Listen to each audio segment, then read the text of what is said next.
Hello, I'm back again with another video on the F-14 Tomcat Heatblur F-14. Just a few more things I figured out with it. The the little TV screen on the front of the F-14 that hangs down off the nose, that's used for targeting ground targets and firing missiles, and uh, obviously the weapons don't work in Microsoft Flight Simulator, but the camera actually does. Now it won't target anything, but it's kind of neat that it does work. Uh, and hop back in the jet here and press the keys to hop back in the Rio seat in the back seat. Go down and see if I can zoom in on it. This knob right here, this says it's usually at aircraft stab, or you can change it to ground stab. You turn it all the way over to TV, and then this screen will pop up. And this is what's being shown on the front end of that camera. Now, back in the 70s and 80s when this jet was flying, I guess this was high technology, but compared to today, it's pretty weak. But now this little joystick is used for moving the cursor around on your radar screens back here, but for Microsoft Flight Simulator, I haven't figured out a way to get it to work except for the mouse wheel, and it'll only go up and down. And as you roll the mouse wheel down, it'll go up, and as you roll the mouse wheel forward, it'll tilt the camera down. It'll pick up land. You can see land out there. It should be the Florida Keys where I flew last time in the last video. And you can see Florida off over there.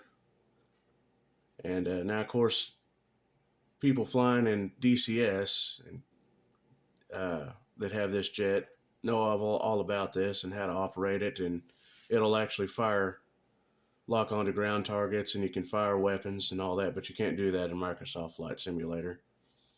But still, I thought it was pretty neat that they didn't disable this part. It's kind of neat that it actually still works. And also, the back here in the Rio seat, I didn't know this before, but we have another menu, the COUGAR menu. Instead of Jester, it's COUGAR. That's the pilot sitting up front, I suppose. Once you already have it in autopilot up front, you can come back here, and these 1, 2, 3 items will be lit up: autopilot master, set heading, set altitude. And you can actually fly the aircraft on adjusting the autopilot from the Rio seat. So you can set heading. You can set it to current heading. You can change it by 1 degree or 10 degrees at a time, left or right. If you have any waypoints activated, like I believe, let's see, we're on waypoint 3.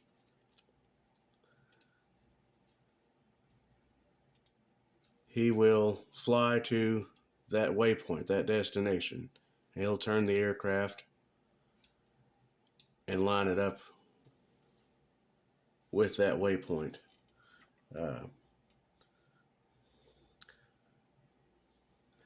And same for the altitude. You click over here on altitude, and you can select hold current altitude. You can change it by 1 degree or 10 degrees, both left and right.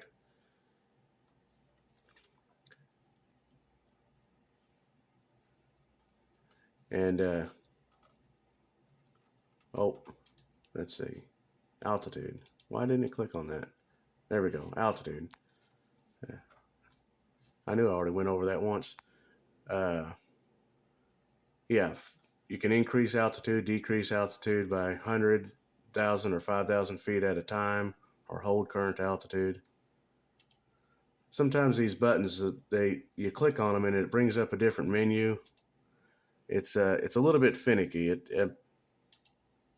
Supposedly it works a lot better in DCS, and you can actually assign keys to the numbers here in DCS. I don't know how to do that in Microsoft Flight Simulator. If anybody does, let me know. But in this screen right here, see, there's the Florida keys there. This screen right here, you can also view it from the front seat. Come up to Cougar, sitting in the pilot seat. Come over here to this panel.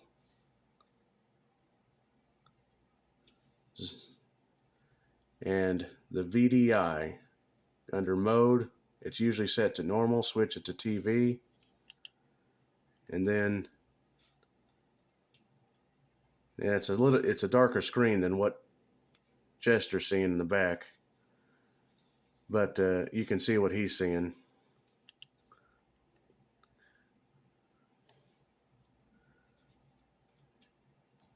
And this actually has an ILS for landing on the carriers, the add-on carriers in the game. Now all of the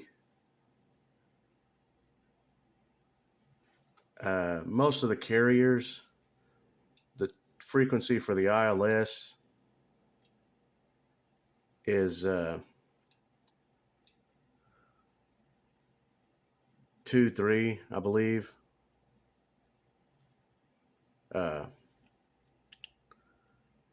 again, if it's the frequency, the radio frequency is 108.5, and I believe for military channels, I believe that's 32 or 23. I mean,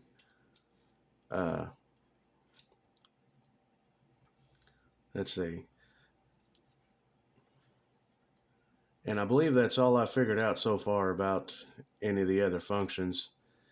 And this jet, when it first came out for Microsoft Flight Simulator, it had where you could select, they didn't function, but it had where you could select missiles to add on to the aircraft. Instead of just the drop tanks, you could actually have missiles. They were just static, they couldn't fire.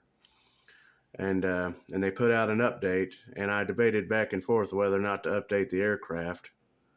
I went ahead and did it because supposedly they updated the sound package for the engines. And after all, the missiles didn't fire anyways, but it would have been a lot better if they kept that in. I mean, they're just static missiles. I mean, the aircraft itself is a weapon of war. I don't know why they can't allow these old fighter jets to have static missiles just mounted on the rails.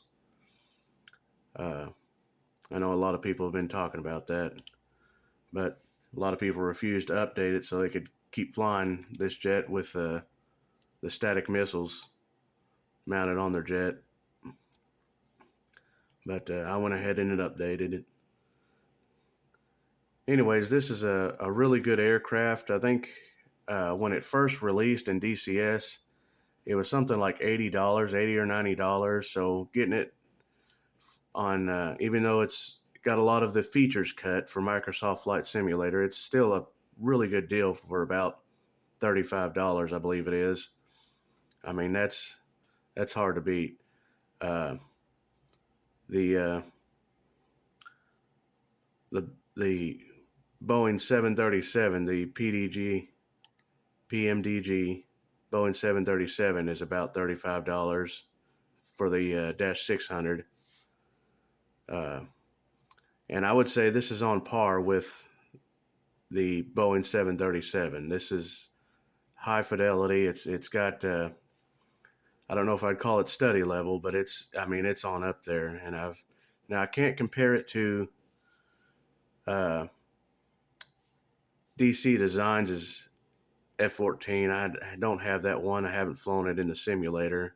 I heard it's a pretty good jet, but it's lacking in a little bit of the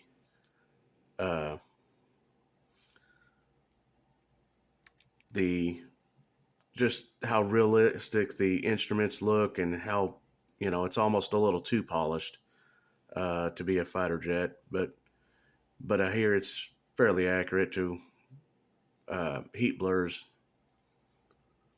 But that's about the only comparison I can make is other pictures and videos I've seen of the jet. But anyways, that's about all I found out so far. Uh, Now I guess I'm a little late because this released about 2 or 3 weeks ago, but I just recently bought this about 3 days ago, 3 or 4 days ago. And again, if you wanted to tilt the camera up and down, you can only make it go up and down. Tilt it up with the mouse wheel, highlight the little joystick here in the back seat, roll the mouse wheel down to tilt the camera down, roll the mouse wheel up to tilt the camera up. But yeah, that's kind of neat. And there's Florida there, so and it might help for navigating simple stuff, but when it's cloudy like it is now, you can't even see the ground. But anyways, that's about it for now. Uh,